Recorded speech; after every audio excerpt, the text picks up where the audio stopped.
Greetings and welcome to the United States Transhumanist Party Virtual Enlightenment Salon. My name is Gennady Stoliarov II, and I am the chairman of the U.S. Transhumanist Party. Here we hold conversations with some of the world's leading thinkers in longevity, science, technology, philosophy, and politics. Like the philosophers of the Age of Enlightenment, we aim to connect every field of human endeavor and arrive at new insights to achieve longer lives, greater rationality, and the progress of our civilization. Greetings and welcome to our Virtual Enlightenment Salon of March 27th, 2022. Today we have a fascinating conversation in store for you on publicizing longevity science and some effective and innovative approaches for doing so. Today we have a distinguished panel of U.S. Transhumanist Party officers for you, including our Director of Visual Art, Art Ramon Garcia, our Legislative Director, Jason Geringer, our Director of Longevity Outreach, Ben Ballweg, and our Director of Applied Innovation, David Shoemaker. And our special guest today is Gunnar De Winter. He is a biology PhD with a background in the philosophy of science and a writer of numerous science-oriented articles and short stories. His recently finished PhD project at the University of Nottingham looked at the ecology and evolution of individual behavioral variation. He is currently working as a science communication specialist at the Flanders Institute of Biotechnology. And you can find Gunnar's writings both on his own website and on his Medium page. He has a variety of short science-oriented articles, as well as short stories that he has written throughout the years. So I encourage you to check them out. I have provided links in the video description. I will also post those links throughout this salon.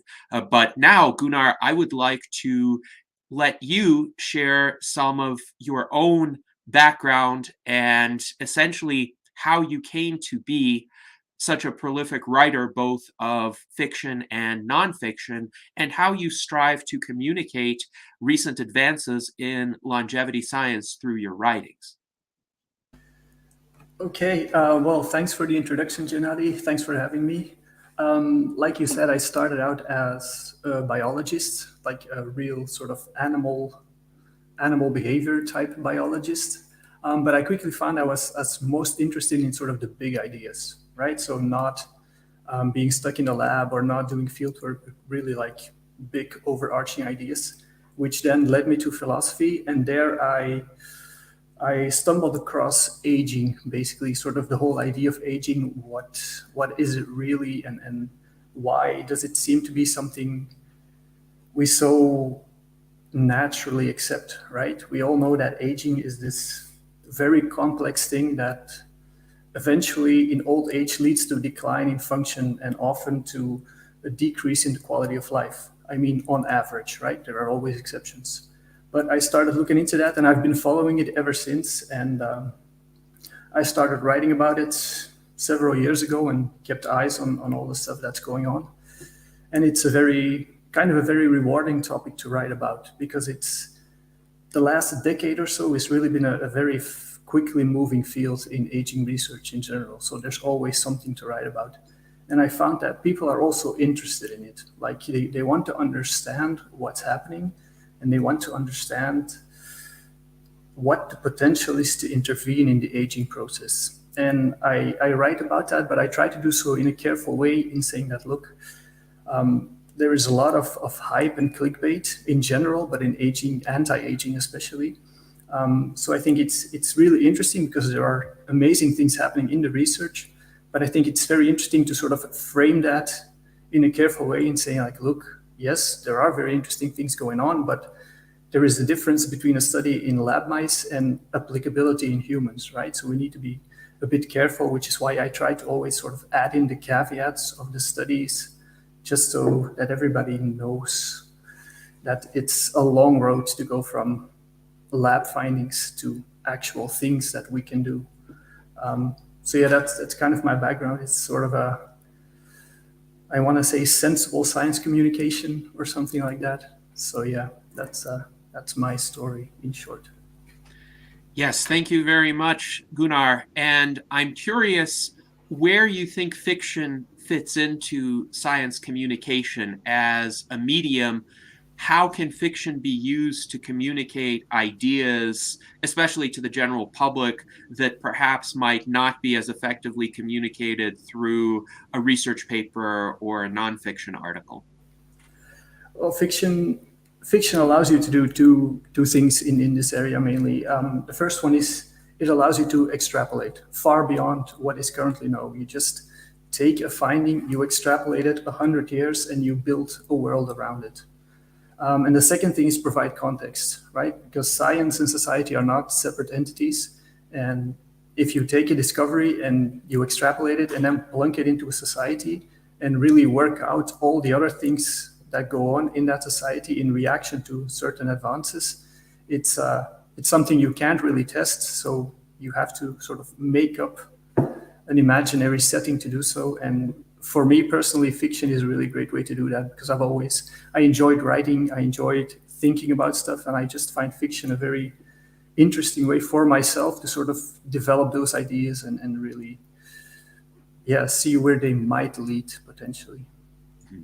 Yes, indeed. And you have a very interesting short story called Age of Exploration. It's free for people to read from your website, but the premise of the story is there's essentially a science experiment in space involving senesced individuals, so octogenarians, nonagenarians, who instead of essentially living out their last years on Earth, get these various cutting edge augmentations, and they get to be space explorers essentially within a kind of controlled environment. They get to test out the advances in biotechnology that might eventually be applied to the rest of the population. And some of them are not satisfied ultimately with even that role and they want to go further. I'm not going to disclose more of the plot of the story, but I'm curious, when do you think it would be possible in our timeline to have that kind of experiment be conducted? Because, of course, it would require certain advances in space travel, space tourism at the very least, as well as advances in biotechnology and artificial augmentations. Wow, that's such a difficult question. It's those are the kind of things that always seem to be a decade away, right? It's I think the space idea is probably closer than actual real anti-aging interventions, right? Because we sort of have a foundation of space travel, right? It's limited, of course, but we have that foundation. And for really saying that we have, let's say, genetic interventions or epigenetic interventions or whatever it is to really give people an extra few healthy decades, that, in my opinion, seems to be further away. I would say that's several decades away. Then again, a breakthrough might happen tomorrow that really speeds everything up. So, yeah, that's just my opinion at this moment, which can change any day. And that's interesting because there are various timeframes that have been proposed within the biogerontology community. Quite famously, Dr. Aubrey de Grey, who has been making forecasts of this sort for some time, has stated that there is about a 50% probability that within 15 years, there will be reached a state of longevity escape velocity where we increase our life expectancy by more than 1 year with every year that passes. And in the early 2000s, his forecasted time frame was about 30 years. So progress has been a bit slower than he expected, but in recent years, he has stated that essentially science has been catching up. So over the past 20 years, he has shortened his time frame by 15 years. Now, do you think he's being overly optimistic? And if so, what would you say is your 50% probability estimate of when we would reach longevity escape velocity? Yeah, I think he's overly optimistic. I think one of the things people tend to forget is how difficult it is to translate findings in a very controlled lab setting, usually in cell cultures or roundworms or maybe even mice, and take that to humans, right? That's a long road.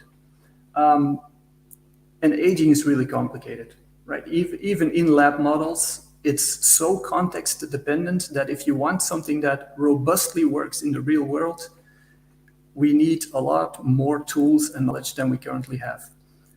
Now, that being said, it's a very quickly moving field, right? There is the last few years, there are incredibly intelligent people working on this, and with Altos Labs, Calico, there is a lot of funding going into specifically targeting aging, right? Not just targeting specific age-related disease, but really targeting the biology of aging. So it is quickly moving, but my very, very rough estimate of longevity escape velocity is probably 50 years or more. Interesting. So that would place somebody who is, say, in his 30s today, right on the cusp. If it is indeed a time frame of 50 years, that is, if that person takes really good care of his health, he might make it to that point in time. But it is an uncertain proposition. So very interesting. If you're correct, that means that everybody watching this has to take really good care of their health just to maximize their chances, because having those few extra years may make the difference between whether you make it or not. Now, along these lines, you have a very interesting recent article about Alzheimer's disease prevention and to what extent it can be achieved through lifestyle interventions. And of course, not all of it is still well understood, and your article makes these caveats. But what are some, let's say, readily accessible practices that people can engage in to at least reduce their risk of getting Alzheimer's disease? It's the classics, right? For both Alzheimer's disease and probably healthy aging in general, it's always going to come back to the classics, right? Like try to move your body on a daily basis. You don't have to run marathons every day, but try to get some movement into your daily life. Pay some attention to what you eat and how much you eat. Try to opt for food that is nutritionally dense, which is pretty vague, I know, but most people kind of have an idea that an apple is better than a Big Mac, so try to focus more on the apple and less on the Big Mac. Pay attention to sleep, especially with regards to Alzheimer's as well. Having quality sleep can be really helpful. Don't smoke. Again, pretty much the classic. And try to keep your mind busy, right? Just try to read, try to learn new things, try to engage in social interactions, all that stuff. It's so boring. People don't like to hear it, but those are the things that we now know. Those are the things that work, right? There are many much more experimental things that people are trying, but those classics, we know these really have an effect. So I think that's the best thing you can do right now for most people. Yes, thank you. And it's interesting because that resonates with a lot of other comments I have heard from people in the longevity research community. That is, that right now, some of the best courses of action that people can take are those that have been traditionally known and understood to extend health. There's not yet some sort of pill or intervention beyond those that has been demonstrated beyond a shadow of a doubt to extend lifespan. I'm curious what you think about metformin, for instance, which seems to be a relatively safe type of drug for most people. It has some side effects, but they're not side effects that will generally severely damage somebody's health. So a lot of people take metformin even if they're not diabetic. And there have been some studies showing that diabetics who take metformin, generally these are older individuals, tend to have a lower incidence of certain diseases, even cancer, than non-diabetics of similar ages who do not take metformin. But do you think that translates to a more general population, particularly younger and largely healthy people? Or do you think that's more of a special case, that it benefits diabetics greatly, but it might not benefit the general population as much? Well, the benefit for diabetics is beyond question, right? Like there are people who are non-responders, but if you are a responder to metformin, it's always a good option if you're diabetic, along with lifestyle changes, of course. And yes, it seems that even people who are not diabetic and take metformin have a lower incidence of specific diseases we would consider age-related diseases, like cancer, atherosclerosis, all that stuff. Does that translate to an increase in lifespan? We can't tell. We don't know. There is a trial, the TAME trial, that is currently looking into it. So hopefully in the next few years, we get some more robust data. But right now, we don't know if this translates into a lifespan extension, even a small one. We don't know. Now, if you can avoid certain age-related diseases, even without extending lifespan, you might extend health span, which in my book is a big win, because right now most people on, I think the global average is something like 9 years. That is difference between the moment you die and the moment you start to become like struggling with all kinds of diseases. So if we can close that gap with metformin, that's already great, even if it doesn't extend lifespan. But again, if we compare that to like really optimizing your lifestyle, I think the benefits of metformin will be smaller than those of like really thorough lifestyle changes. So I think that most currently available pharmacological stuff, if the benefits are there, they're probably going to be rather marginal in comparison to lifestyle changes.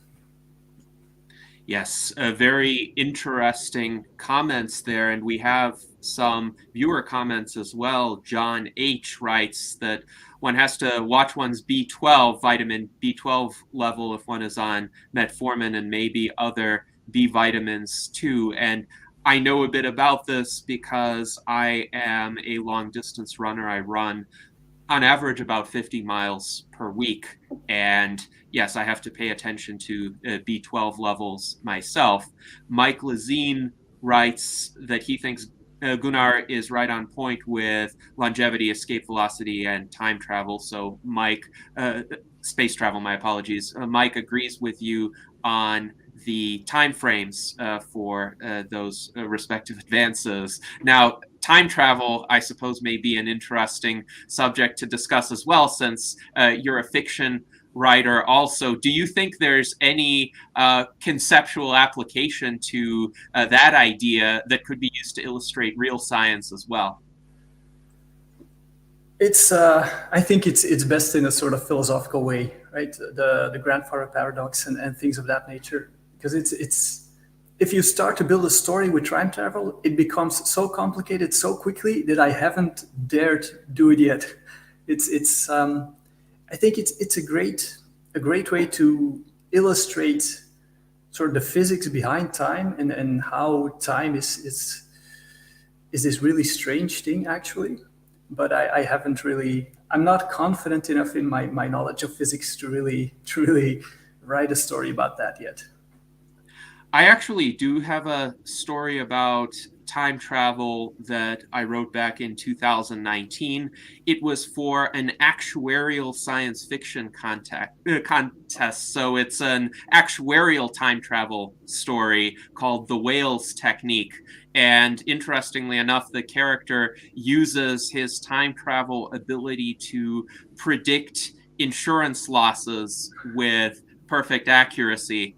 And without revealing too much about the plot, he essentially is able to really impress his boss at the company he works for with the accuracy of his predictions. But it was an interesting exercise in speculative fiction because I had to tie it to an actuarial context and an insurance context.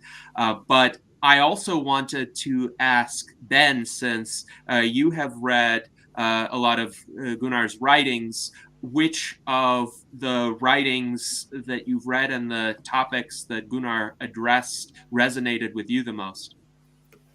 Gunnar, I see your posts on Medium, but I have not really delved into your stuff. I just know you're prolific, but I'm wanting to go back.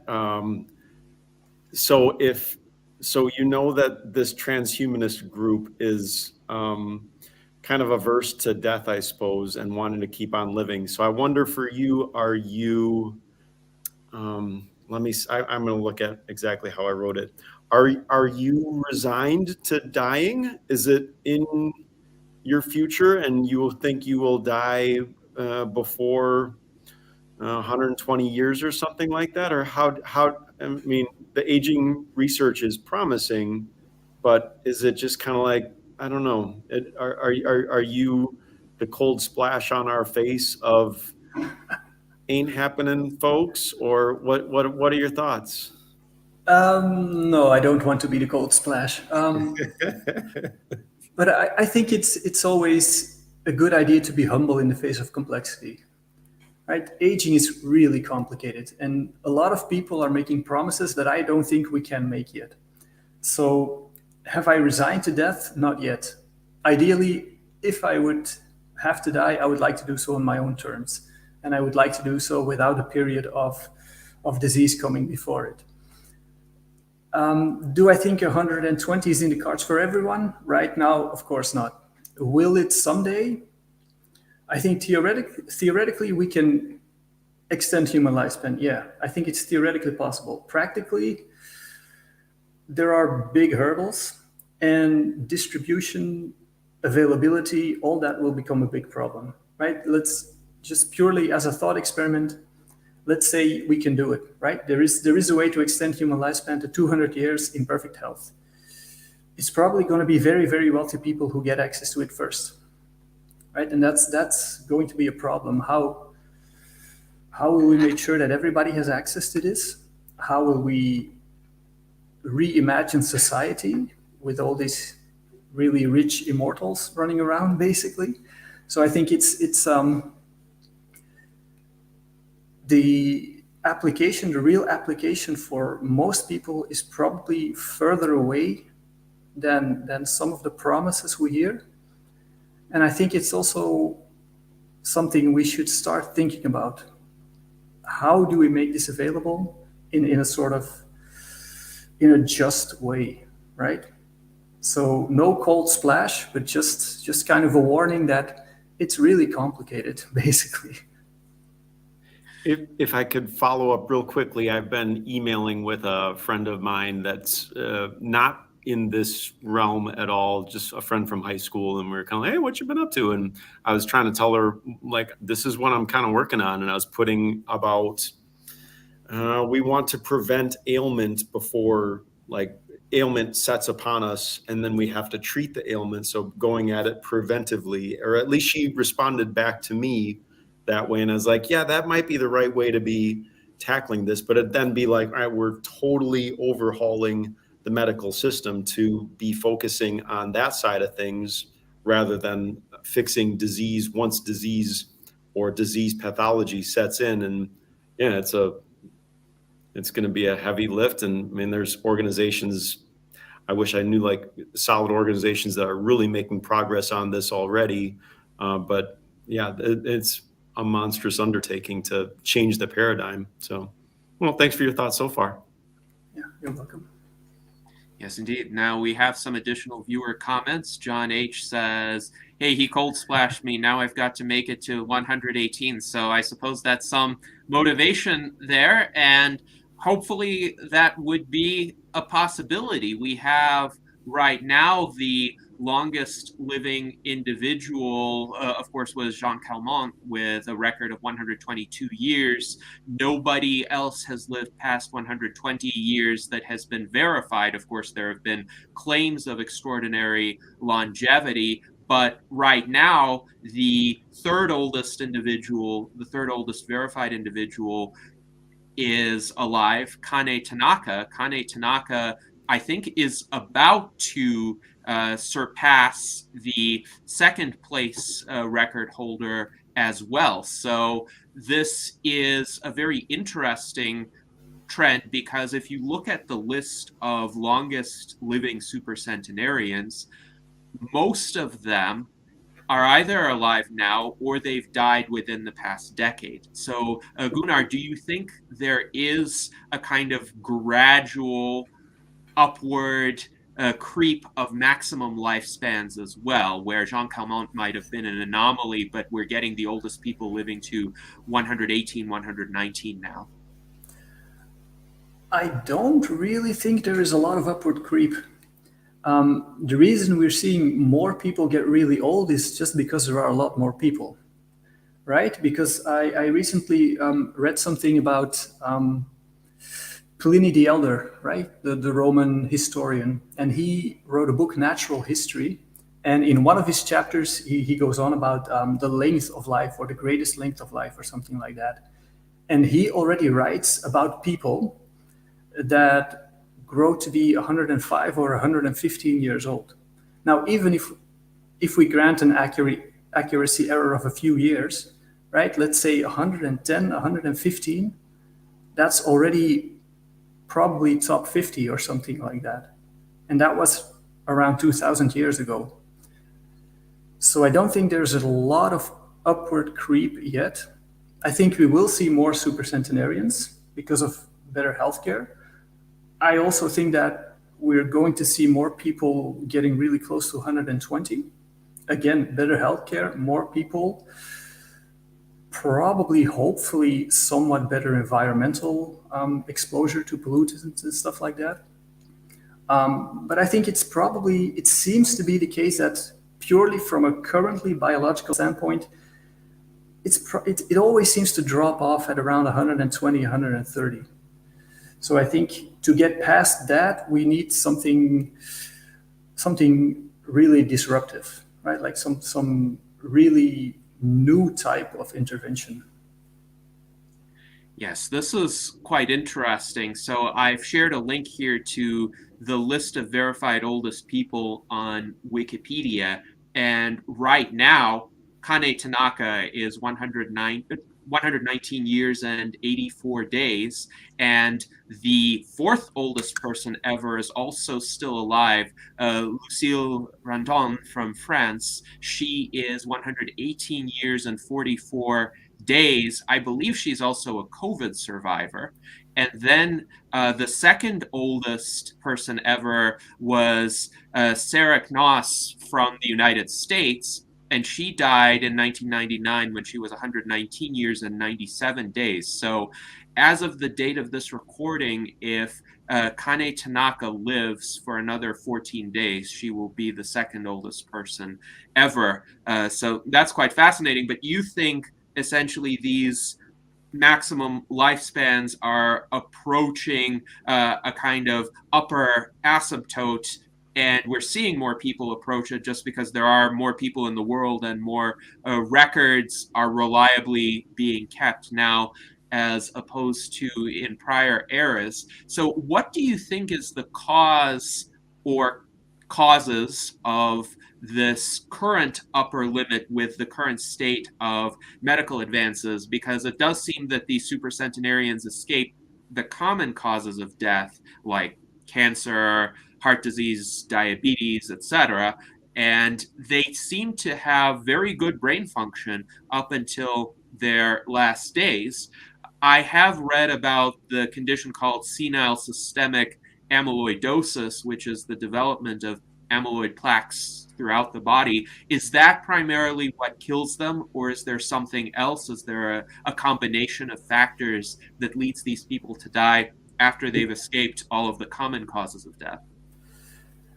Yeah, I think it's mostly biological wear and tear, right? They do indeed escape a lot of the things we think are age-related declines, but if I'm not mistaken, mostly it's either the senile amyloidosis or just the heart that simply stops, right? So there seems to be sort of a level of wear and tear over time that eventually becomes too much. And it's probably and it's more complicated. There is DNA damage that's there as well, and there's just at some point the body becomes no longer able to keep up with clearance of unwanted molecules and of just becomes basically too tired. I know that's a very unscientific way of saying it, but I think it's basically sort of a level of biological wear and tear, just a consequence of living on our biology that eventually reaches a tipping point, which seems to be, well, for now, it's probably around 120. So I think that's one of the big things that longevity science needs to address is basically sort of maintenance mechanisms to make sure that our body keeps functioning, because there seems to be a decline in the biological capability to keep everything functioning. And it's interesting how aligned your comments are with the SENS approach, Strategies for Engineered Negligible Senescence, which essentially posits the need for periodic maintenance and repair rather than fundamentally altering the human metabolism or just treating the symptoms as they arise. The SENS approach essentially identifies 7 types of damage at the cellular level, and there are other taxonomies that would split them into 9 or 10 types, but it's essentially the same set of phenomena, and then the SENS approach proposes to repair each of those types of damage. And where do you think the most promising advances in that regard are going to come from, and which do you think will arrive sooner than which others? The major advances will, I think, have to be at a genetic level. We will have to, because if you go down to sort of symptoms of aging or of age-related diseases, you go down to the molecules, eventually you end up at a genetic level. And we know that, for example, centenarians have a much higher proportion of specific, very rare gene variants. So there is definitely something at that genetic level that really can have a big impact. And I think that if we manage to control the DNA damage that just accrues over time, over cell divisions, over environmental exposure, and so on, that's already a big first step. Basically, keep your DNA clean, and you'll probably live longer and live healthier. And the advances I see right now, I think epigenetics in that regard is very promising, in that you can sort of purposefully start tweaking gene activity and the effect that has on all the involved pathways. So I think it's going to be a combination of making genetic changes and then using epigenetics to regulate those changes over time, so that you can basically keep the good things going and add some damage control on top of that, better maintenance mechanisms for, cellular waste clearance, and all those things. So I think we need to sort of really look at it on a molecular level to make larger advances.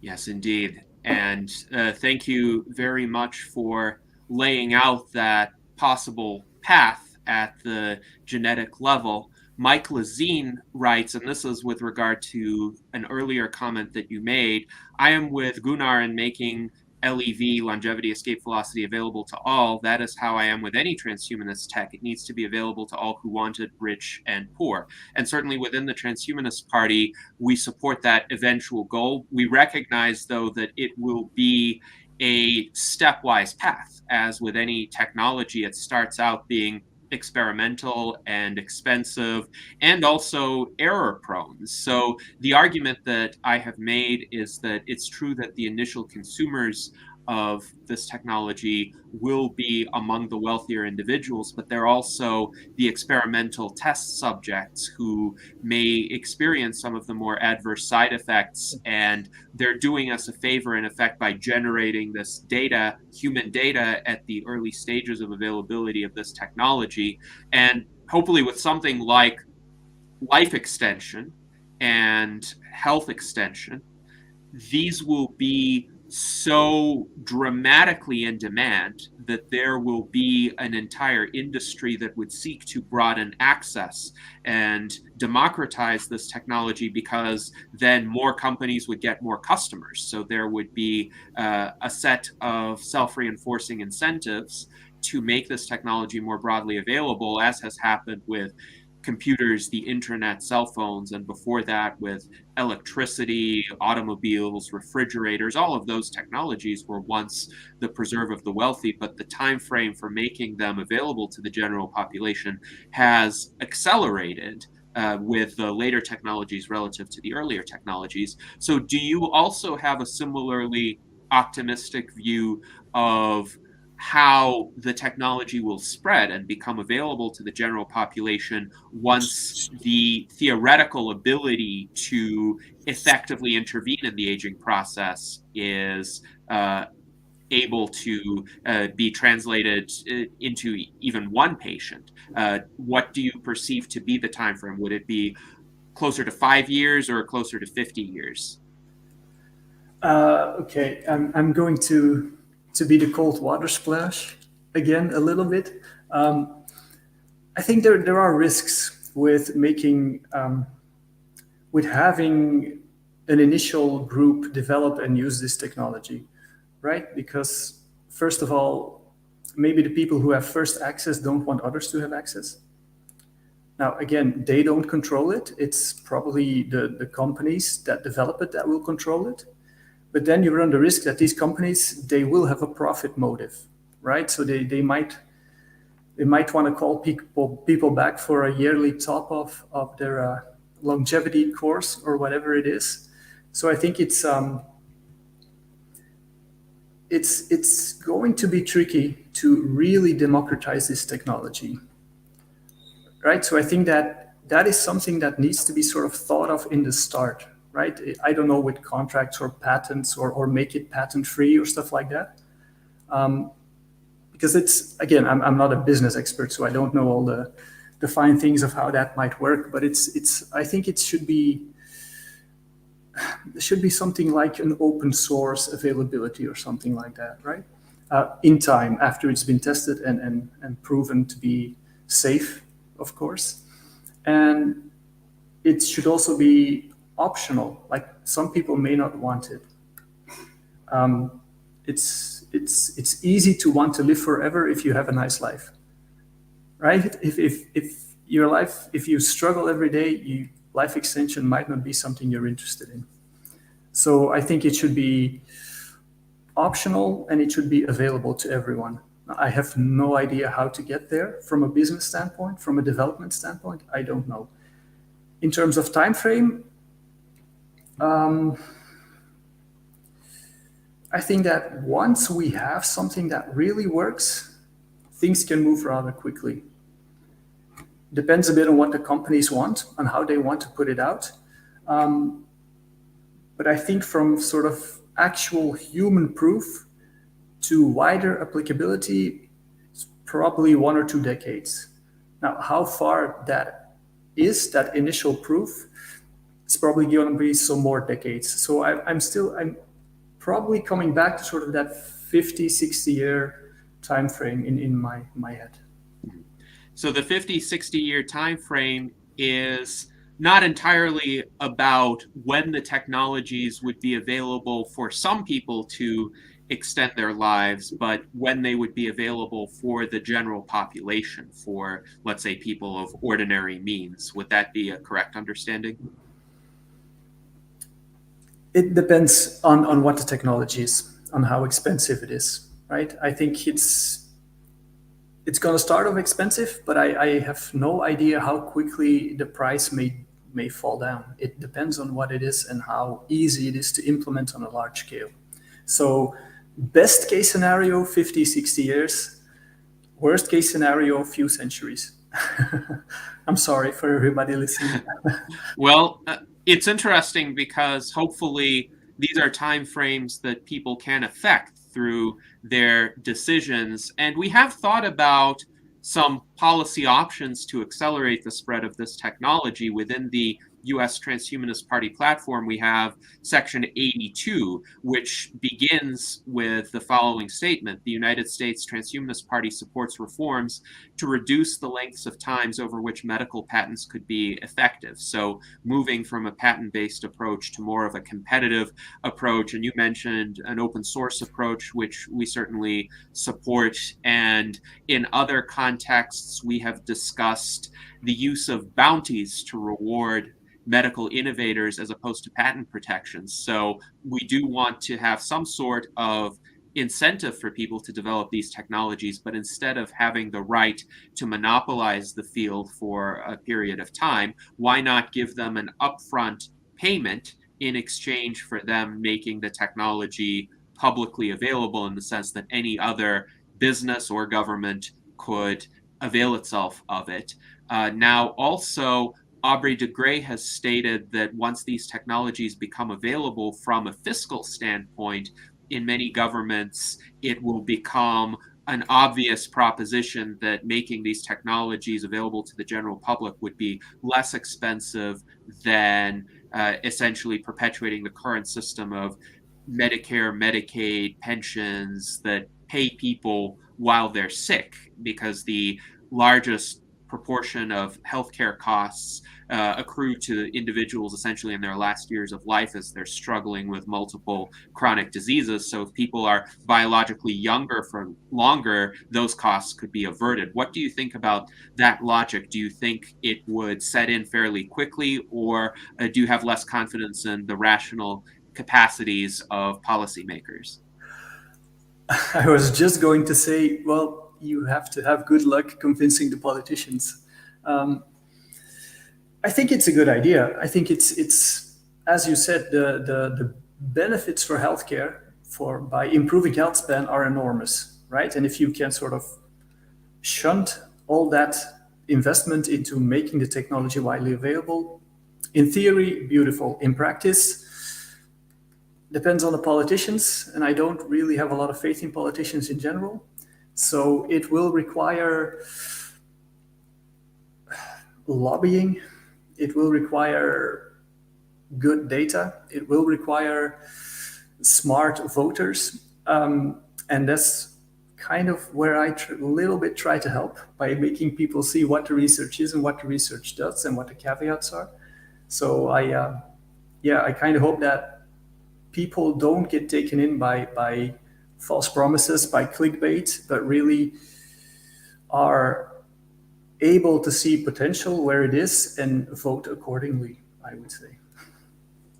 Yes, so an informed citizenry with scientific knowledge could more effectively advocate for realistic policies that could make actual longevity enhancing technologies more likely to arrive quickly and more likely to become available to all.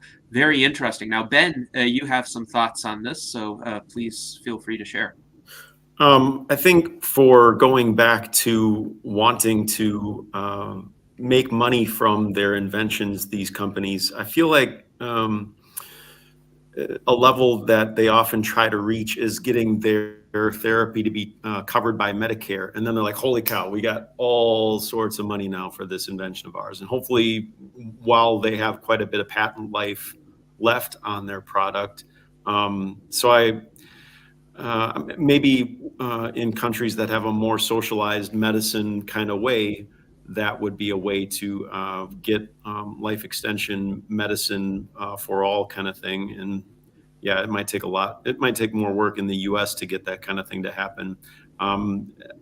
Just like basic, even non patented stuff. Like I was looking up Fisetin this morning, and I think I found like $11 for a month long, not prescription, but I was like, that's not too bad. I mean, I'm trying to think of like other stuff that the US system already covers, be it vaccinations.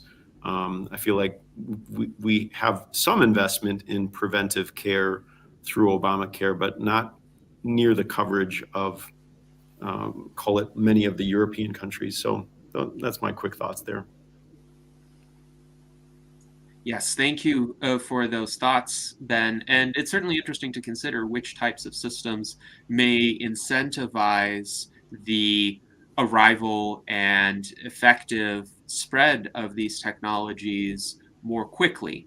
Now, Jason has some interesting comments on this. He writes that honestly, he would think that a hardcore capitalist would want longevity. It means workers have more than only 40 or so good years, and that would bring huge benefits to the economy. This is a concept also known as the longevity dividend.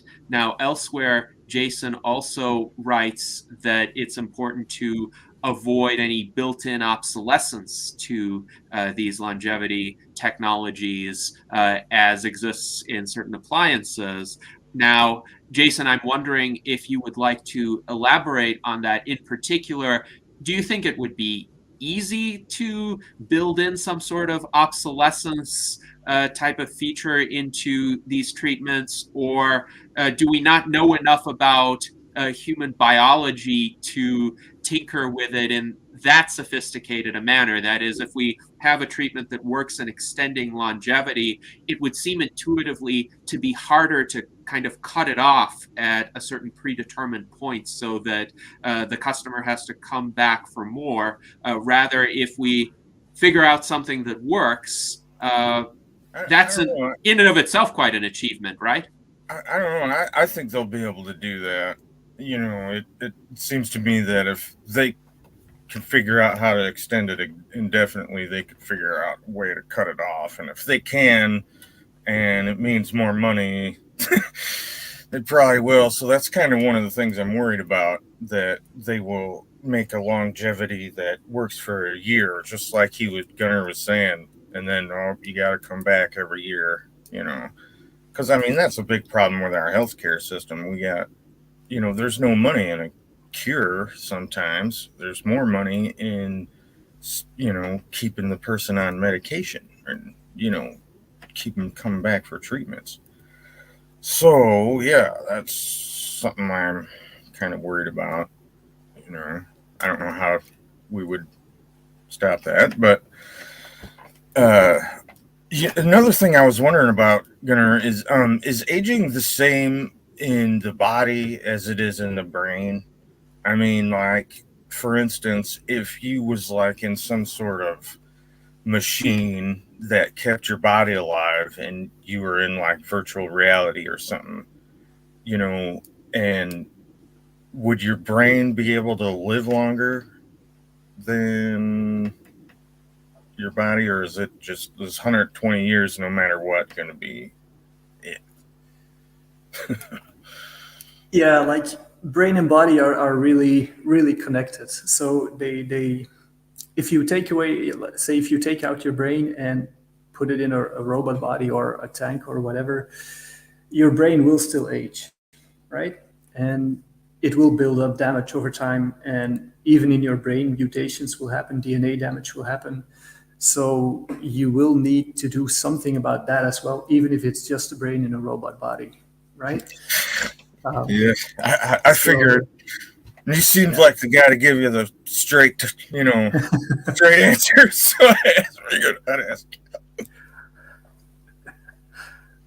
So, Gunnar, what do you think about, from just a technical perspective, the feasibility of building in planned obsolescence in a longevity-enhancing therapy? Or would it just be that the therapy would be likely of limited duration and you have to come back periodically, because if you repaired certain damage but the metabolism keeps functioning the way it normally does, the damage will just build up again, and in 10 years, 20 years, you have to go back for another treatment?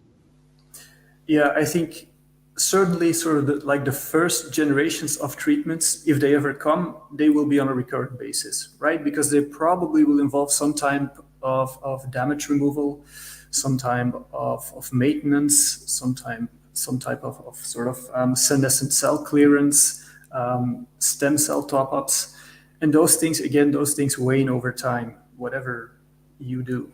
So to move beyond that, I don't really see how to do that purely biologically, right? So unless you start going way, way farther out and build in, I don't know, programmable nanobots that scour your body for damage and fix it as they go, and they replenish themselves over time and stuff like that, then it's probably, well, maybe a top up every century or so. But the first longevity treatments will be on a recurrent basis. I'm fairly confident in stating that, and I try to be very careful always. So it's So no matter what, at first it's going to have built-in obsolescence because we have built-in obsolescence. yeah. Yeah.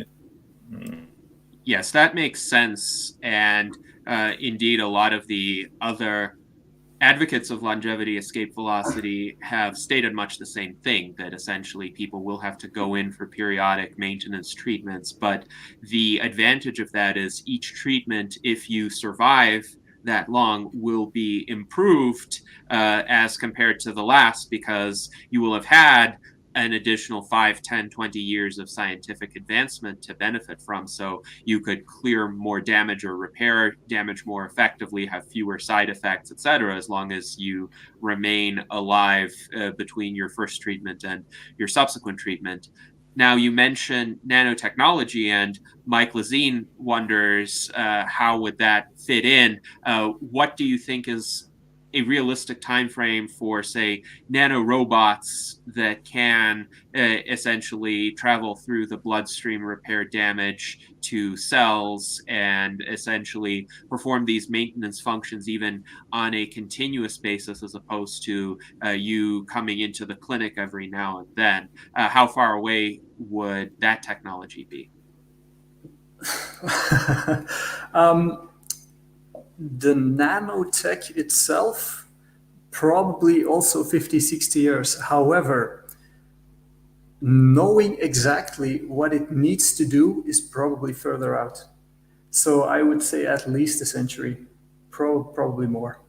Again, a bit of cold water in everybody's faces, maybe, but that's at least a century, I think. But I could be completely wrong as well. So that is the kind of advanced maintenance nanotechnology that I think a lot of people have in mind when they speak about nanotech. Of course, there is simpler nanotech available even today in the form of nanoparticles that could be used, for instance, to deliver chemotherapy in targeted doses. There have already been human trials with those kinds of technologies. How much of an impact on lifespan or the delay of the aging process could that kind of nanotechnology make?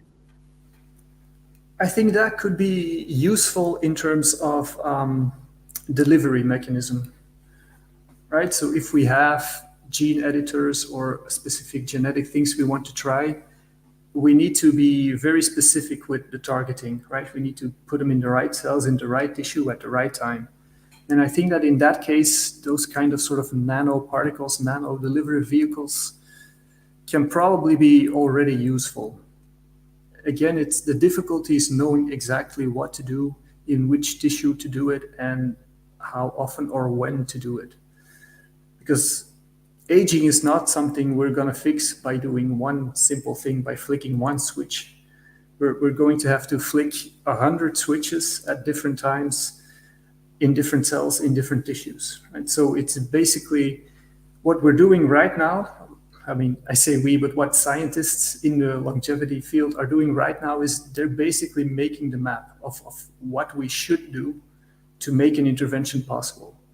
Right? And without having that map, it's very difficult to say which technology will be the most useful to achieve this.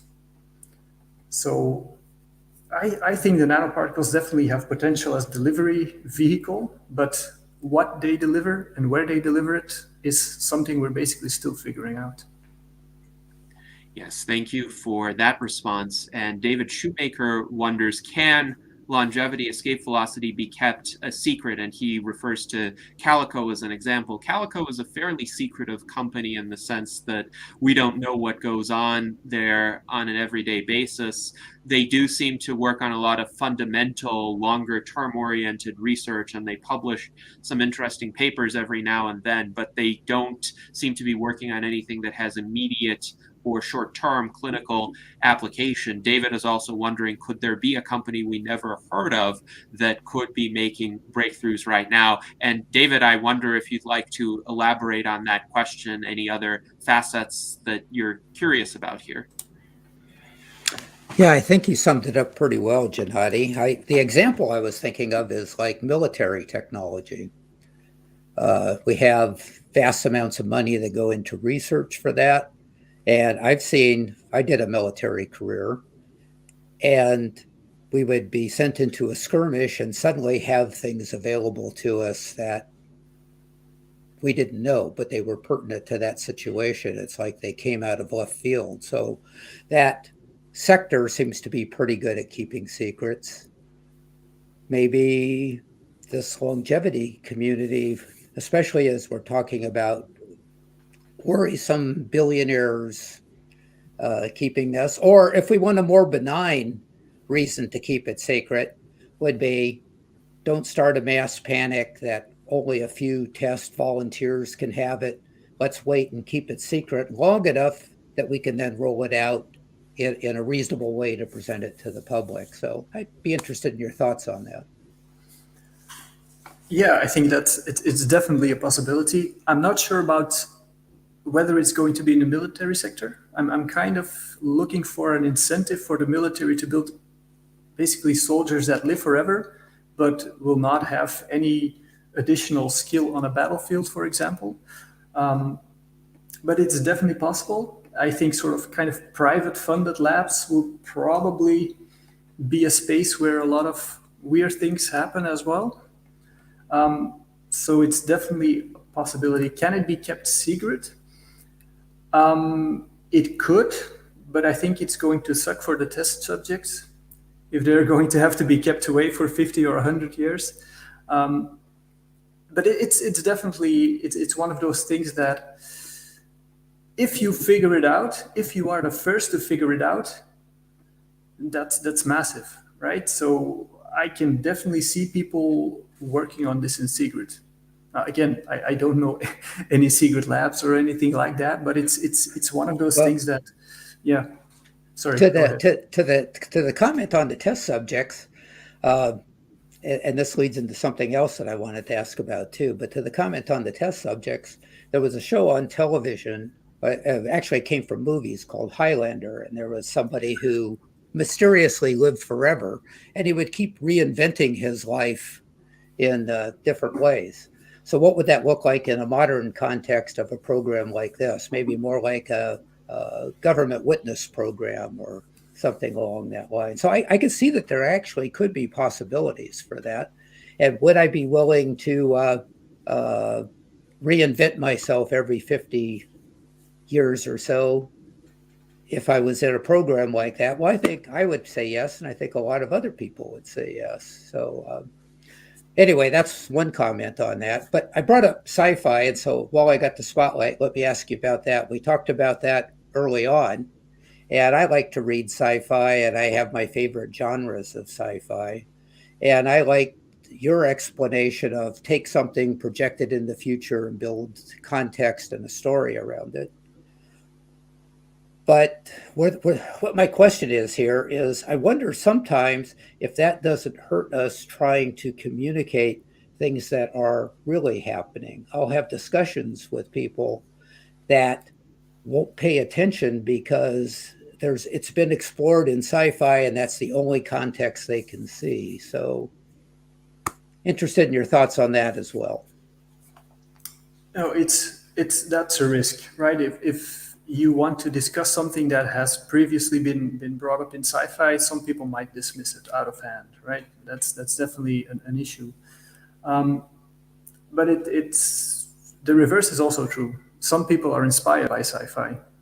So I think it's impossible to tell how people will react to sci-fi stories, right? It depends so much on the person itself, themselves, that it's really hard to say. But I think it's definitely true that you run a risk of preempting people's expectations, right? You set certain expectations with sci-fi, and then you come along with the real deal, which is probably going to be a little less showy, and that can impact how people see things. It's definitely a risk, but I think it's worth emphasizing in that case that science fiction is still fiction, right? It can be inspirational, but it pays to take the technology, the focus of the story, and take that focal point out of the story and contrast that with real life. What's really there? What do we have in reality that's close to this?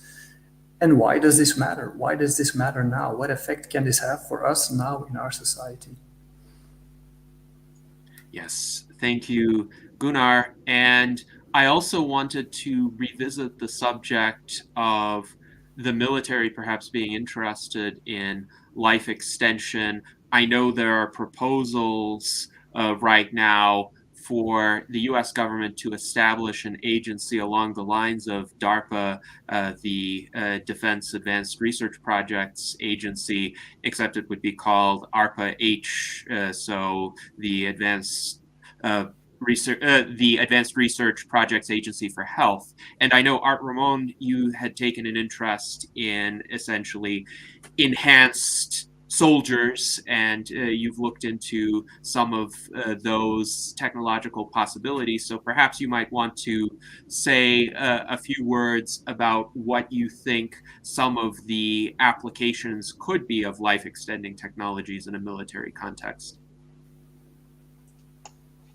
Yeah, I know I've read those similar articles that the military is interested in doing life extension, and to me, the application would be, say, for people in Space Force who eventually are doing deep space missions. You know, out in the vastness of space, you know, time is sort of meaningless. So you could extend their lives, and they could do deep exploration, and that would be beneficial rather than relying on, say, generational ships. So yeah, I could definitely see the military doing it. You know, if they had the technology before, they might have done it with the Nazi scientist who got recruited by Operation Paperclip. So I could definitely see the government doing this. But I do have another question: are you familiar with how the delivery of gene therapy is done to the body? I know I've seen videos of Liz Parrish where she's doing her therapy, and it seemed to be only in the skin cells throughout her body. But how would a gene therapy get into all tissue of the body? You know, the muscle cells, the blood vessels, the brain. Do you know how that would happen?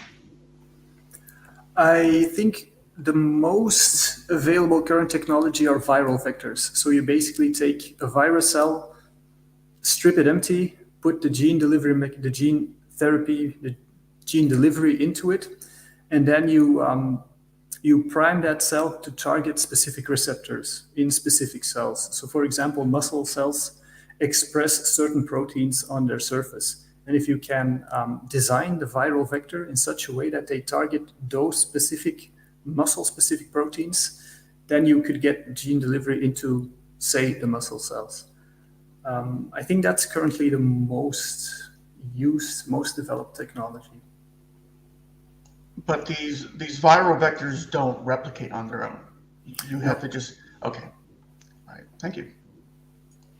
Yes, and as I understand it, this can be a fairly expensive delivery mechanism for gene therapies. I know my friend Dr. Bill Andrews had worked on developing an experimental protocol for a gene therapy that would target Alzheimer's disease as a first step toward a gene therapy to reverse aging. But the issue he ran into was that even creating a dose of that gene therapy would cost in excess of $1 million. So he would have to have a really wealthy client in order to make that kind of experiment even attempted in the first place.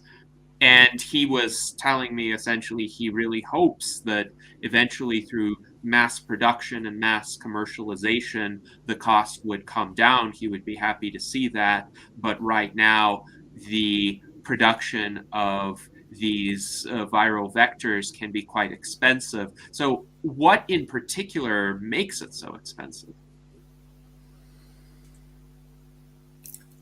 I think it's because the production isn't that easy. And at the moment, the efficiency of the delivery is also not that high.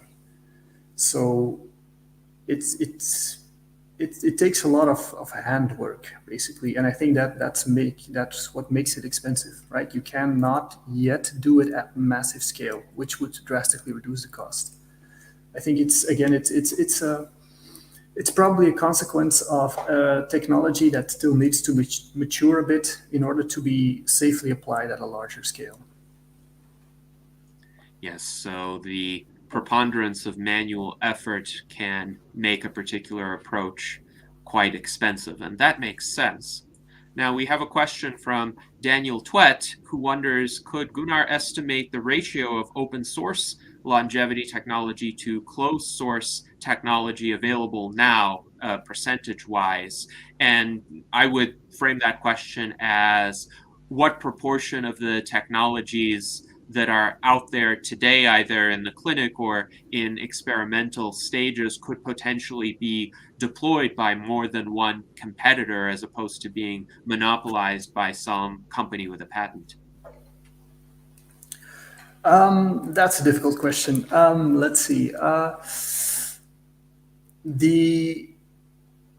Right now, the technology that is widely available, will be pharmaceutical. Think metformin, rapamycin, things of that nature, right? It's not exactly open source, but it's quite widely available.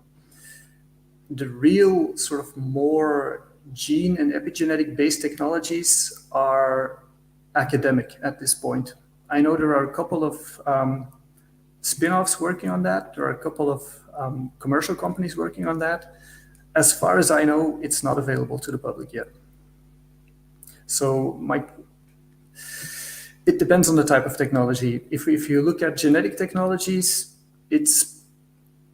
I wouldn't think that there is anything available open source yet. And even if it would be only possible to be used by high-end research labs. The pharmaceutical interventions, metformin, rapamycin, and all those things, they're not open source, but they are much more easily available. And I know that sort of in biohacker space, people are trying to put together their own sort of longevity stacks and things of that nature. So that would be true open source. But again, you would have to source it via pharmacy or doctor prescription or something like that. And I would caution everybody trying to do that, right? Don't start mixing your own medicine, please. Yes, there's a lot that an ordinary layperson does not know in terms of unexpected interactions or side effects or just the proper process to do that. So I myself am very cautious about any sort of experimentation in this regard. I know there are people within the biohacker community who take more risks, and I believe in the choice of the individual to do that, but I also believe in the importance of educating oneself and relying on as rigorous a set of scientific processes as possible, which often an individual cannot, without the training or equipment, achieve on his or her own. Now, you mentioned previously the need for a roadmap toward effective rejuvenation treatments and combinations of treatments. And some commentators have mentioned the SENS approach as being such a roadmap. Lifespan.io has also provided this rejuvenation roadmap on its website, and it's quite interesting and helpful because it looks at each of the types of aging-related damage and possible approaches toward remedying it, both pharmaceutical and gene therapy-based approaches and other approaches as well, and how far along they are. Are they in preclinical trials? Are they in clinical trials? If they are in clinical trials, what phase of trials are they in? And are any of the treatments released to the general public yet? So I'm curious, have you encountered the Lifespan.io Rejuvenation Roadmap before, and what are your thoughts about it? Yeah, it's probably one of the maps I like most because, as you say, it gives a very good overview of where things stand. And that sort of makes you realize that a lot of very important things are still in the very early stages. I also think that it shows you just how complex things are, how many moving pieces there are. So yeah, I really like the lifespan map, and I think it's also an incentive for more research, because right now, if we have to do all these things one by one, then you're gonna need a combination therapy with about 60 different drugs or interventions. So it's a good map to start from, but I think to really have something that stops or mitigates all the process of aging, we need interventions that can really act on a fundamental level, which I think that the map really shows. Right now, it's all very sort of different roads right now, but I think we need to look for places where all those different roads intersect. Yes, thank you. And I'm glad to hear from you that you consider the Rejuvenation Roadmap to be valuable in terms of getting an understanding, objectively speaking, of where the field is at right now and what remains to be achieved. I agree with you. It's extremely important to have a map of any territory that one plans to explore or develop, and this map definitely gives an understanding of how far we have left to go and what has been achieved and how much remains to be achieved. So hopefully Lifespan.io will keep working on this map and enhancing it further and updating it as progress continues to be made. Now, there has been a fair amount of discussion in our viewer chat about institutional incentives for the development of these technologies. And our friend Sergei Gubkin writes that essentially in Russia and in China, there are a lot of scientists who are interested in longevity enhancing treatments, but of course the political situation there is not always conducive to that.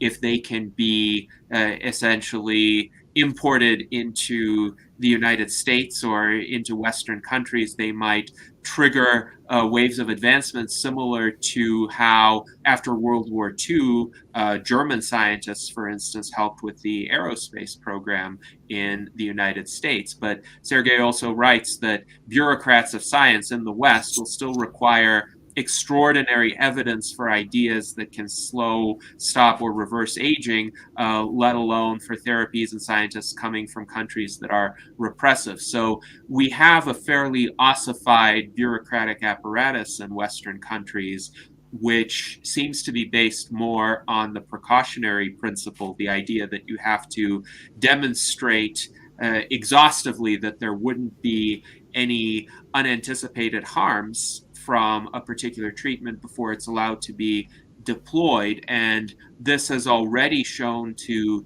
slow down a lot of medical progress in a variety of areas. So I'm curious, what are some of your ideas for overcoming this hyper cautiousness, this bureaucratic obstructionism in the name of precaution that actually ends up sacrificing the lives that are lost because treatments don't arrive to the general population in time? I think it's a difficult balancing exercise. Yeah, you require extraordinary evidence, but you're making an extraordinary claim as well. So the fact that you need evidence and safety data, I think it's pretty normal, especially for something as impactful as this. That doesn't mean that bureaucracy slows everything down all the time. That's true. Like everybody experiences that even in daily life.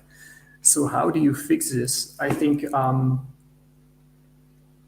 encouraging collaboration among labs, among scientists. If you have more data, more people, you can probably pick out less obvious signals from the data, which can lead you to something you would have found otherwise only much later. Running trials in parallel is something we've seen in the vaccine development lately. It can be done safely, and it can be done quickly. So running longevity trials or stuff like the TAME trial and things like that, running different trials in parallel can speed things up. And then specifically bureaucracy-wise, I think we should encourage policymakers to really focus on the important stuff. And by that, I mean, don't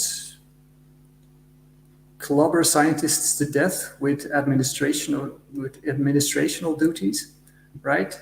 Just be very clear about the data, the type of data you want and need for approval, and just state that outright, rather than having to come back, oh, do this trial again, oh, we have to do another trial to show safety on this thing. Oh, just state outright what you think. So I think that's kind of a sort of pre-registering of trials, which can then be approved and can then move a lot quicker. Things like that, I think, can hopefully help.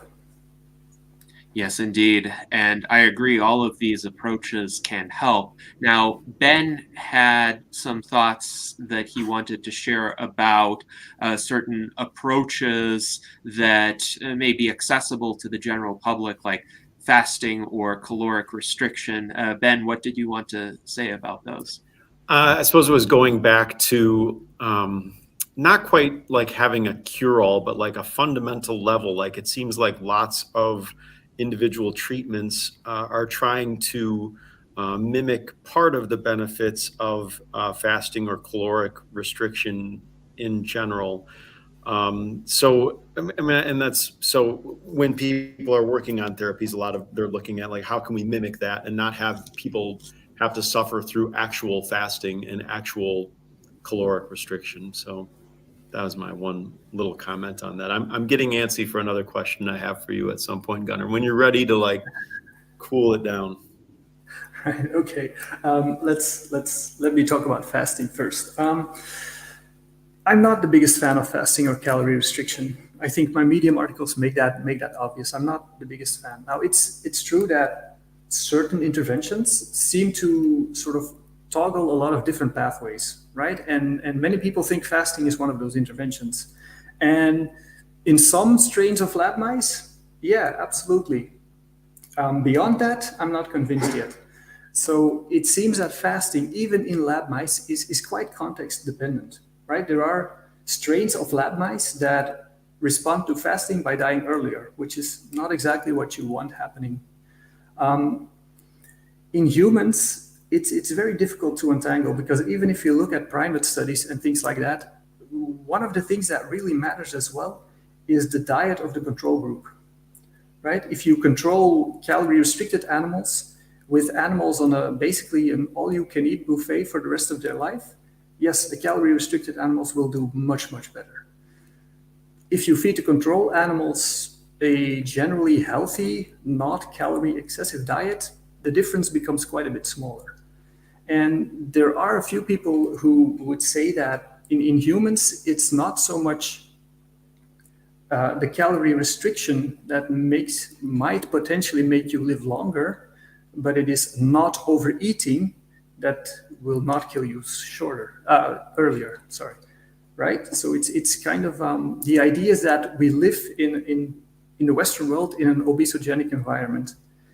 And just maintaining a healthy body weight and composition is already sort of a calorie restriction, right? Because we're constantly bombarded by pizza and donuts and I don't know, all that stuff. So does calorie restriction help? I think what helps is maintaining a healthy body composition.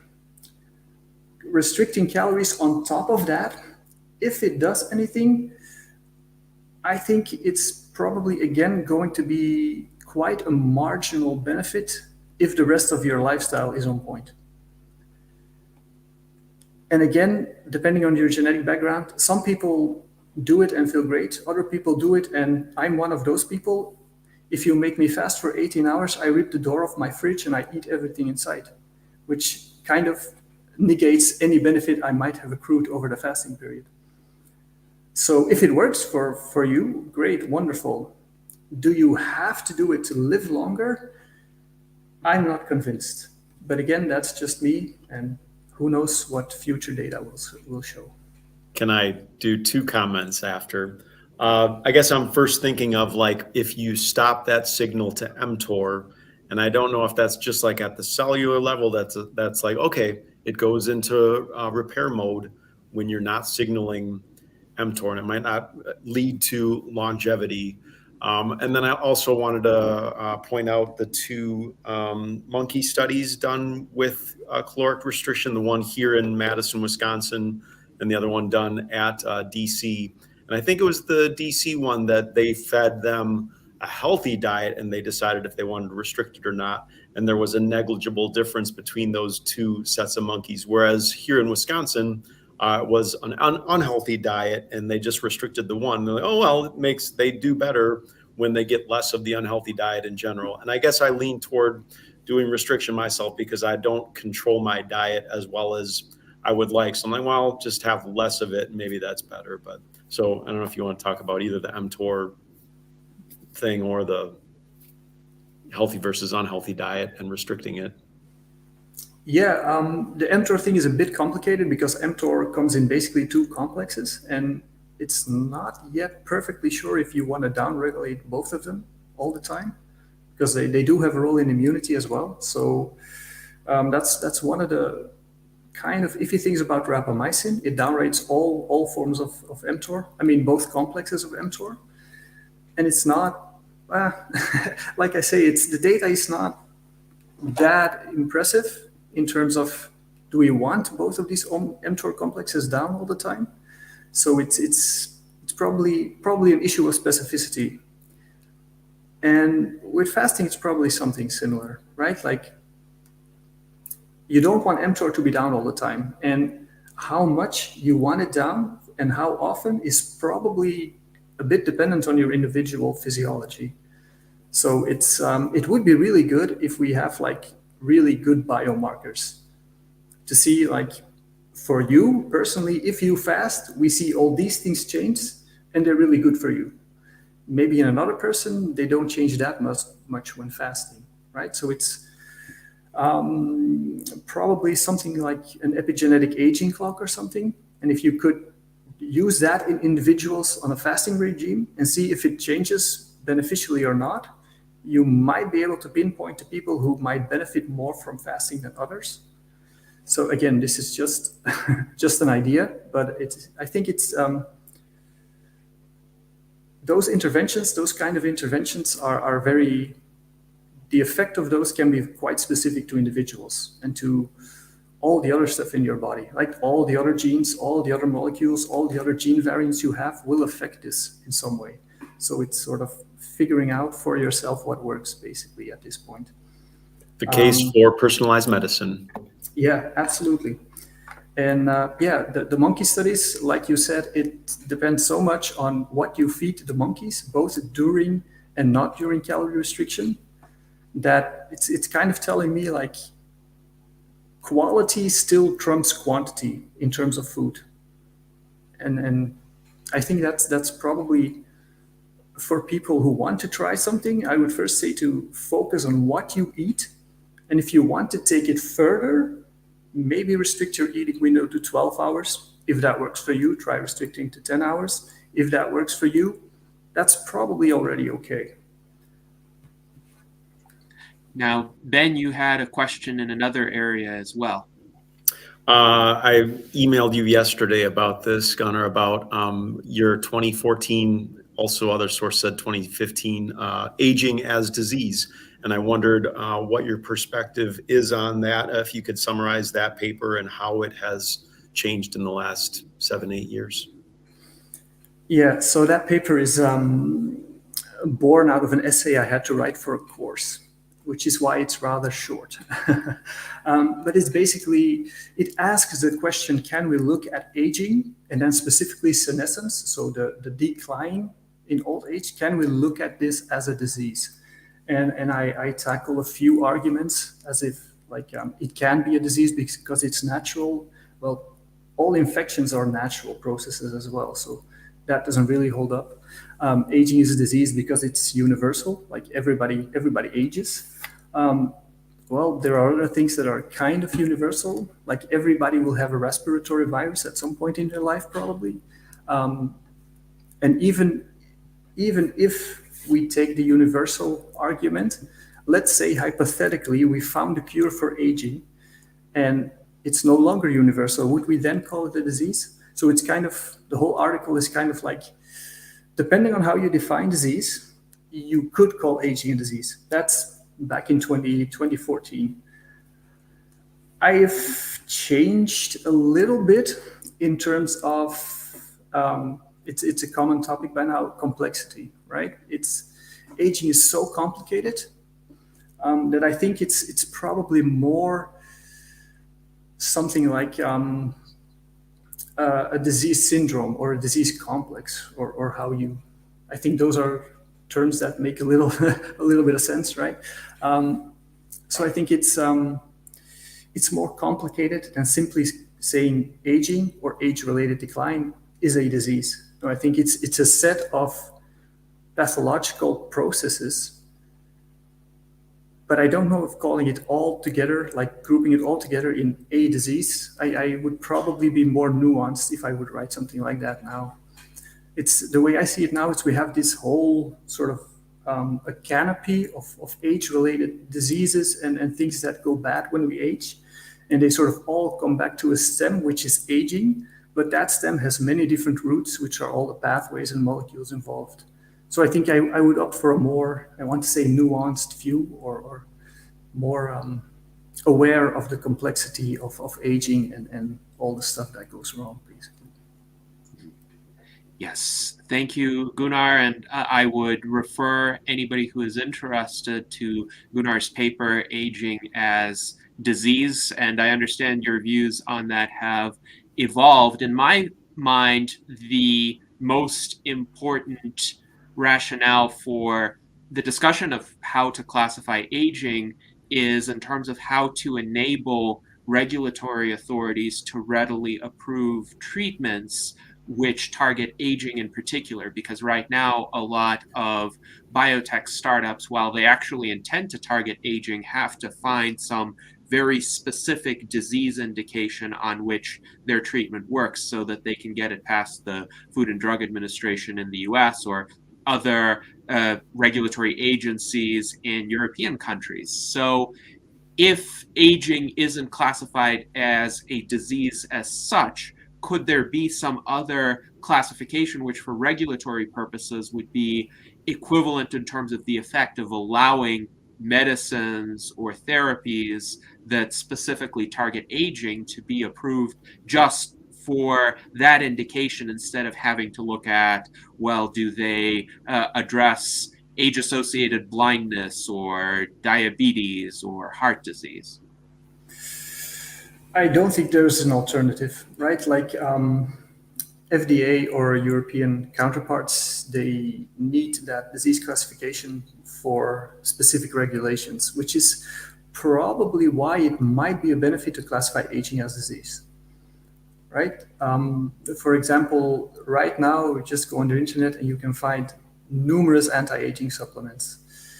Because they're not medicines, they are not as strictly regulated as you might think, right? So a lot of anti-aging supplements you can find online, for example, they don't have a lot of safety or efficacy data, and you don't even know if you actually get in the supplement what they're claiming is in there. So classify aging as a disease could impose much more strict regulation on that, knowing that the thing you get, the supplement you receive, actually has some data behind it and is tested regularly. So in that way, I agree that calling it a disease might actually help. Yes, thank you very much for that assessment, Gunnar. And indeed, in our Transhumanist Bill of Rights, Article 6 begins as follows. Involuntary aging shall be classified as a disease. And it goes on to state all nations and their governments will actively seek to dramatically extend the lives and improve the health of their citizens by offering them scientific and medical technologies to overcome involuntary aging. That is an aspiration of ours, of course, and the classification of aging as a disease is an important step forward for the reasons that you mentioned. So I think if from a scientific standpoint, we can have an ongoing discussion about whether to classify it as a disease or a disease complex, or as Aubrey de Grey would put it, a treatable medical condition. Still, from a regulatory standpoint, we need to make it fit the classification system that regulators use to determine what are the indications for which a treatment can be approved. So this is an important component of our activism that should continue. Now, for the discussion of supplementation, which you mentioned, I know David Shoemaker had a comment in regard to food quality. He's wondering if supplementation helps in terms of perhaps supplying any nutritional deficiencies that might exist in somebody's diet. But David, feel free to elaborate on that question if you'd like. Yeah, that is essentially it. And I appreciated your comments a minute ago about supplements not being tested, regulated, and so forth. That clearly is a problem as well. So people would need to look towards trusted sources, I suppose, and determine for themselves which ones are trusted or not. I would like the idea of having better testing, but then when you start looking at what it takes to test and prove your product when it comes to drugs and the expense and the time delays, that creates problems as well.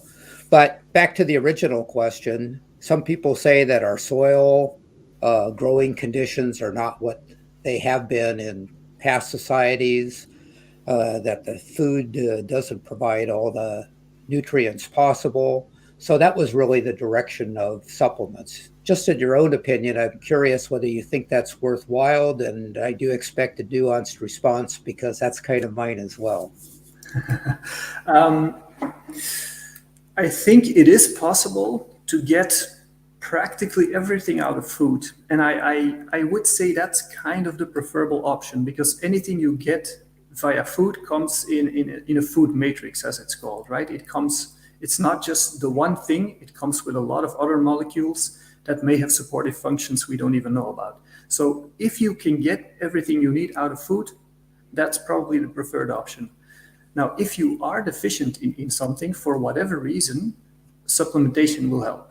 Absolutely, right? And if you, for example, if you are vegetarian or vegan for ethical reasons, make sure you get your B12 supplement.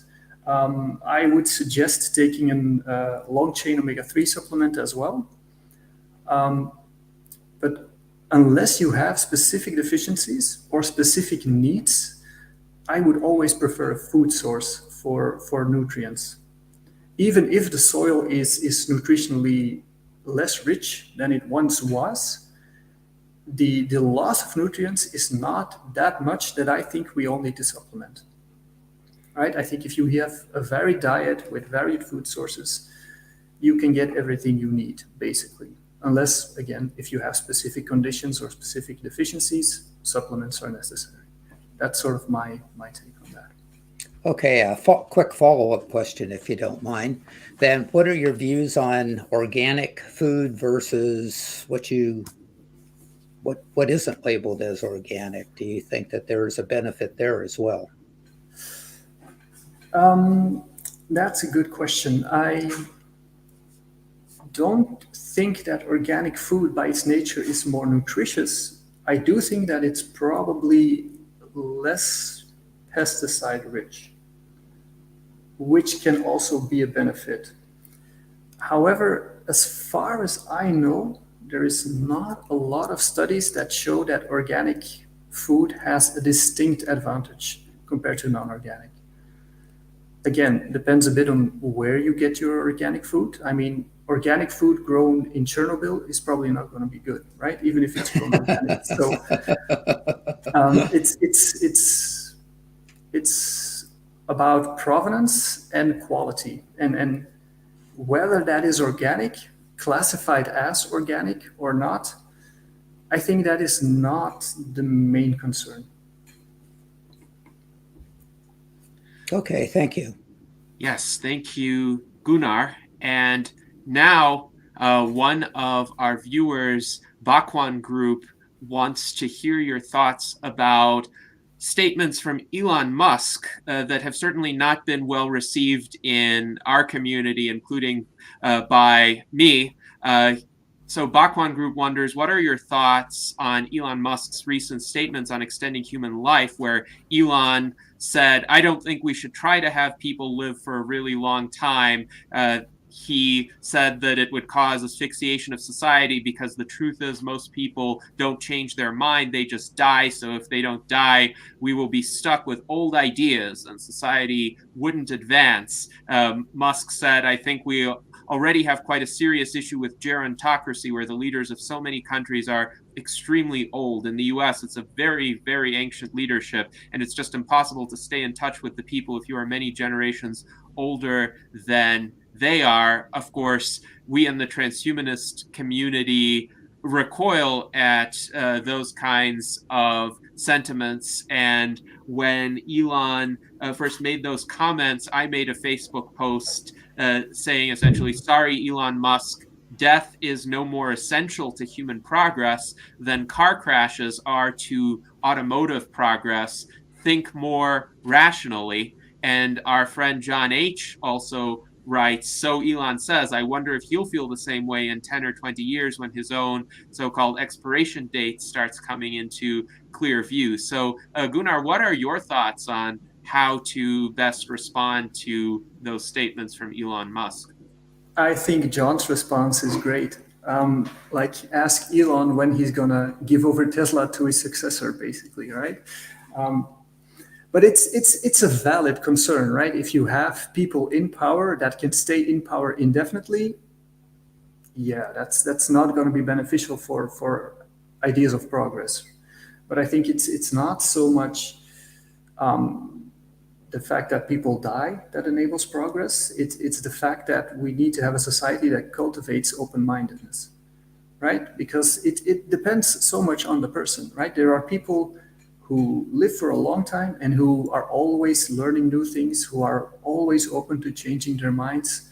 So I think it's more of a way of cultivating a society of people you would want to have around forever, basically.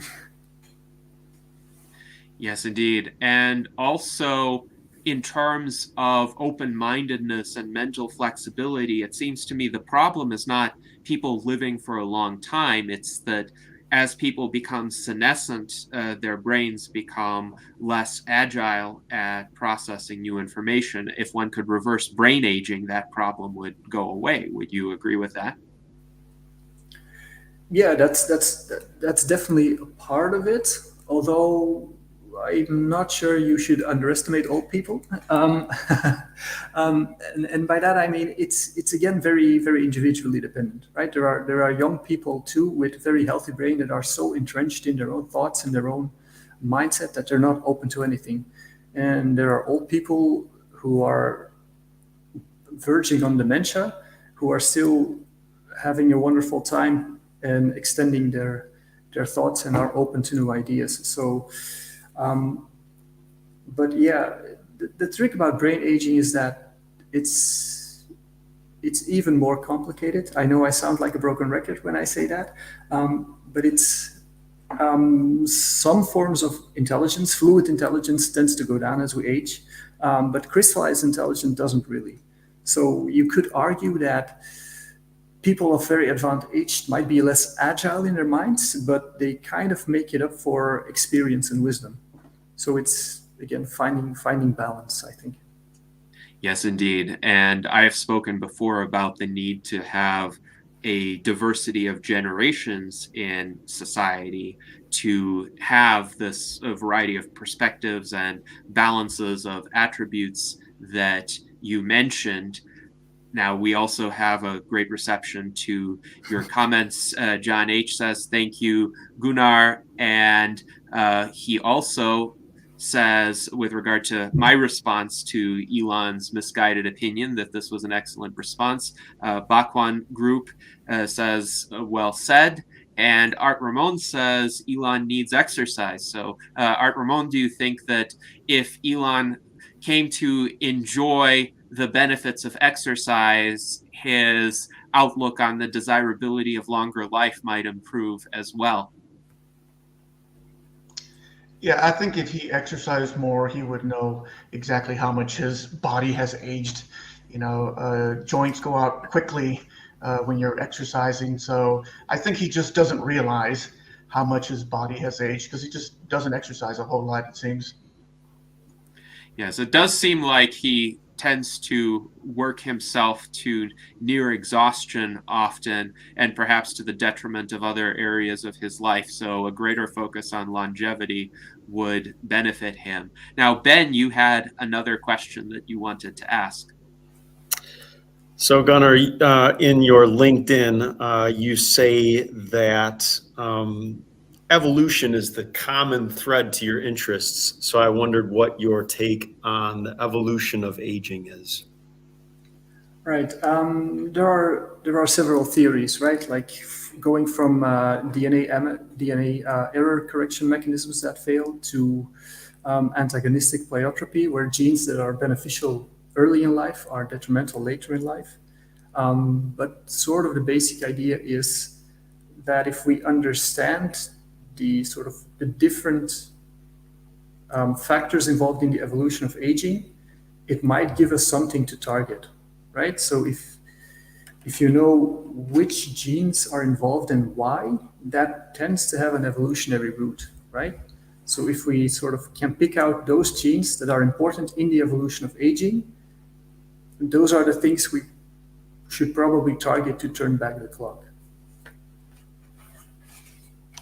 Yes, speaking of evolution, of course, some animals have evolved to have negligible senescence. Certain species of tortoises, sharks, lobsters, for example. Certain trees live a lot longer than others, say bristlecone pines, which have lived in excess of 5,000 years. So from an evolutionary perspective, why is it that some creatures have evolved negligible senescence, whereas others have not? It seems that these protective mechanisms against the decay due to aging can be found in nature. It's just essentially a matter of ill fortune for our species that while we live longer than most mammals of our size, we still senesce. But if, say, intelligent life had evolved from tortoises or dolphins or sharks that came onto land, it would be a very interesting subject for speculative fiction, but perhaps they would not senesce nearly as much. Yeah, that's a really good question. I don't really know the exact reason why some animals don't senesce as much as we would expect for their given size and metabolism, but it might likely have to do with the fact that they keep reproducing. So from an evolutionary standpoint, it's beneficial to just keep going and have more and more kids for those animals specifically. So it might be that they just have way better DNA protection mechanisms just to enable them to live longer and have more kids. Interesting. So they don't have this fairly narrow reproductive time window that humans and other mammals have. They seem to have that ability throughout their lives. And if so, then essentially their repair mechanisms protect them, because evolution tends to protect an organism while it is within that reproductive time window to make sure it reproduces and can raise its offspring. And after that, essentially the common explanation is evolution no longer cares about the survival of the individual. So we have an interesting question also from Daniel Twett, and he essentially wonders whether somebody who supports indefinite longevity would think about consequences for the next 7 generations. And I think the context of that question is right now people's time horizons are constrained by their life expectancies and perhaps the life expectancies of their children and grandchildren if they think that far ahead. But if people can live indefinitely, or at least much longer than they currently do, they may be around for the next 7 or more generations. So perhaps they would have a longer term perspective with regard to some of the problems that affect the human species or the world. They might be more interested in solving those problems and making decisions that prioritize the long term over the short term. Would you agree with that assessment? Yeah, I would agree that if there is nothing sort of if there's no death looming, then all you have is opportunity, basically. No, it's a valid worry, of course, right? Like if people stop dying of old age, there will be a lot of people that right now pass away that will no longer pass away. So it's sort of the traditional concern of overpopulation, but also social structure, right? Like pensions, what are we going to do with pensions? How will we conceive careers? So all this talk about drastically extended longevity fits within a broader context of social change, right? Ideally, you want all people of all ages and all generations to live a fulfilling life. And it's still very much up to us to figure out a way to do that while allowing all generations, no matter how many it might become, to thrive in their chosen lives. Yes, indeed. And along these lines, Art Ramon writes that Mars calls for the long-lived. I know Elon Musk has stated before that he wants to die on Mars, but I think it's better to live on Mars. And perhaps with regard to some of the population pressures you mentioned, although there's debate about the extent to which that would occur given declining birth rates as well. But do you see a potential for a boom in space colonization as a result of indefinite life extension? Yeah, I definitely think there will be. If you've lived for 120 years and seen everything on Earth, you might want to go to Mars for a new view, right?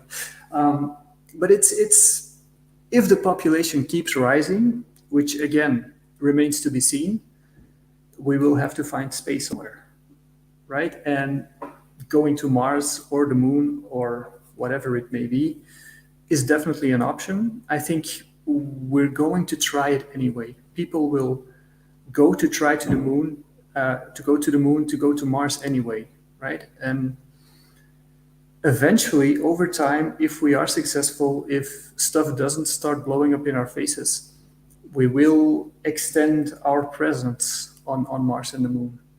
So over time, the option might become available. And I see no reason why healthy 80-year-olds couldn't. So it's a valid option, yeah.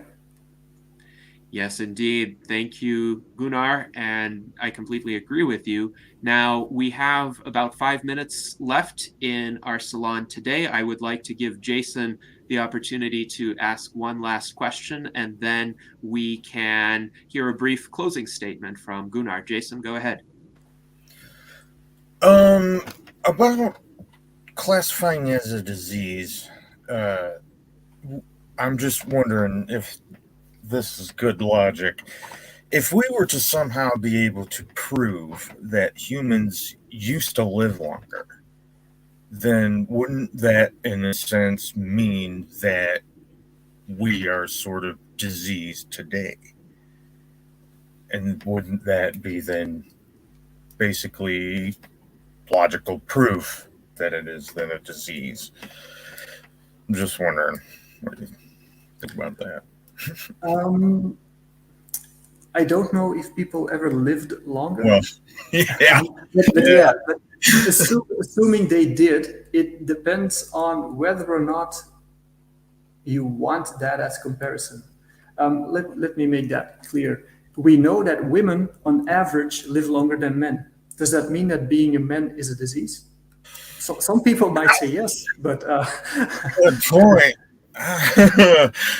Yeah. right, but disease is it's a lot more vague than people think to say what is or isn't a disease, right? We all have very clear intuitive cases, but there are also a couple of borderline cases.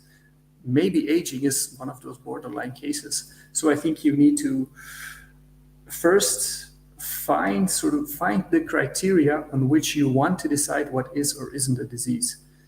And then you can see if those apply to aging or not.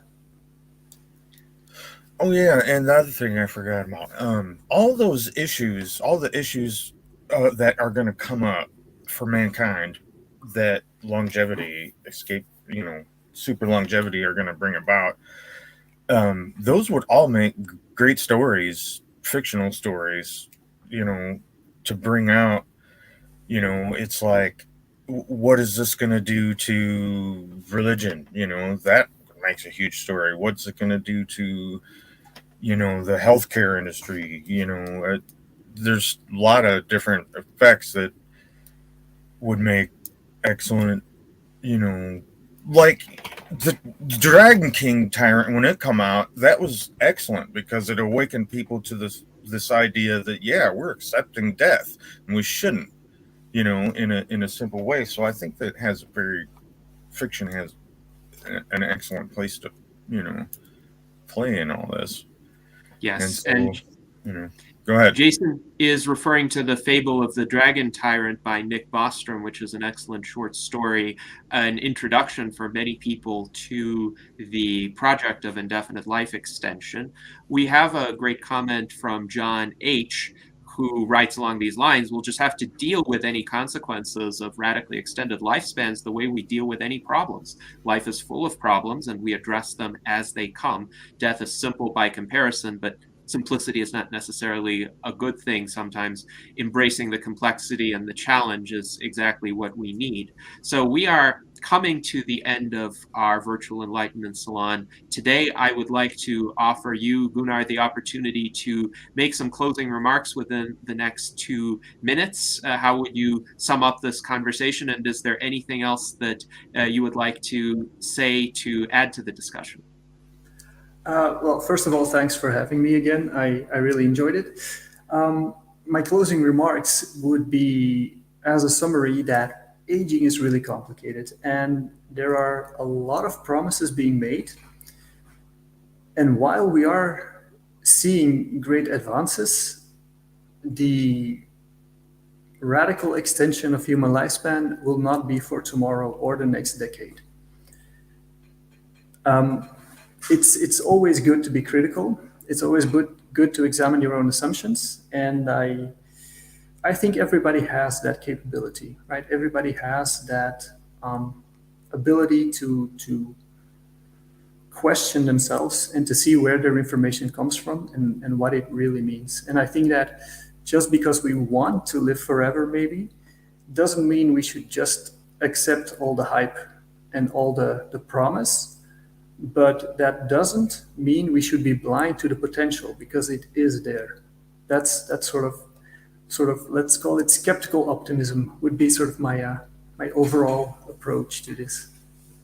Yes, thank you very much, Gunnar. Skeptical optimism, informed by a great deal of scientific knowledge. We applaud you for your efforts to communicate that knowledge to the public, creating an informed constituency for policy reforms and reforms within the scientific community that could help these advances occur faster and be distributed to more people. Ultimately, of course, the time frames are a matter of great uncertainty.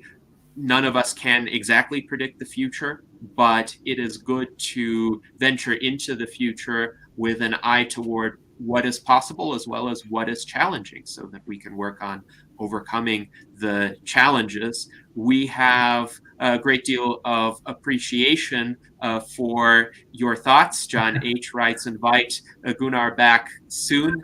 And Bakwan Group echoes that. He says, great job, Gunnar. I hope we have him on again. And Mike Lazine says that Gunnar did a great job popping a lot of bubbles, but hopefully still with some optimism as part of that. So thank you very much, Gunnar. Thank you to our audience. Thank you to our panel. Please continue to join us every Sunday at 1 p.m. Pacific time, 4 p.m. Eastern time for these kinds of fascinating cross-disciplinary conversations. And until then, live long and prosper.